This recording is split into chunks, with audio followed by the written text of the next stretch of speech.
మోషే ముఖచర్మము ప్రకాశింపగా ఇశ్రాయేలీలు మోషే ముఖమును చూచిరి. మోషే తన ముఖము మీద ముసుగు వేసుకొనెను. నిర్గమకాండము 34 అధ్యాయము 35 వచనం.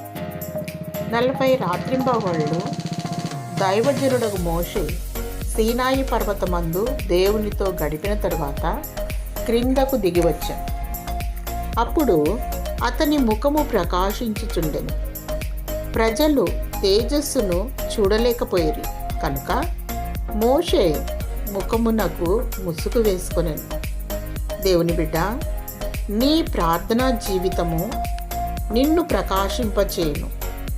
నీవు ఎంతగా దేవుని సన్నిధానములో కనిపెట్టి ప్రార్థించుచున్నావో అంతగా నీ ఆత్మ సంబంధమైన జీవితము ప్రకాశించును. నేడు అనేకులు ఆత్మవరములను, పరిశుద్ధాత్మ శక్తిని పొందుకొనలేకపోవుటకు కారణము లోతైన ప్రార్థనా జీవితము లేకపోవటయే. కొంచెము ప్రార్థన, కొంచెము ప్రకాశము. ఎక్కువ ప్రార్థన ఎక్కువ ప్రకాశమునిచ్చును. ఆనాడు మోషే ముఖము ప్రకాశించెను.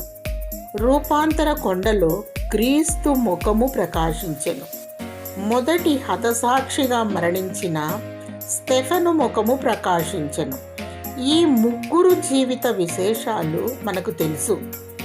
దేవుని మహిమను చూడగోరిన మోషే కోరికను దేవుడు మరణించెను. అతడు దయచేసి నీ ముఖమును నాకు కనుపరచుము అనగా ఆయన నా మంచితనమంతయు నీ ఎదుట కనుపరచెదను. యెహోవా అను నా నామమును నీ ఎదుట ప్రకటించెదను. నీవు నా ముఖమును చూడజాలవు. ఏ నరుడును నన్ను చూచి బ్రతుకడనెను. దేవుని బిడ్డ, నీ ప్రార్థనా జీవితము ద్వారా దేవుని ముఖదర్శనము, ఆయన నుంచి ఆయన మంచితనము, ఆత్మీయ వరములతో నిన్ను నింపునుగాక. ఆమేన్.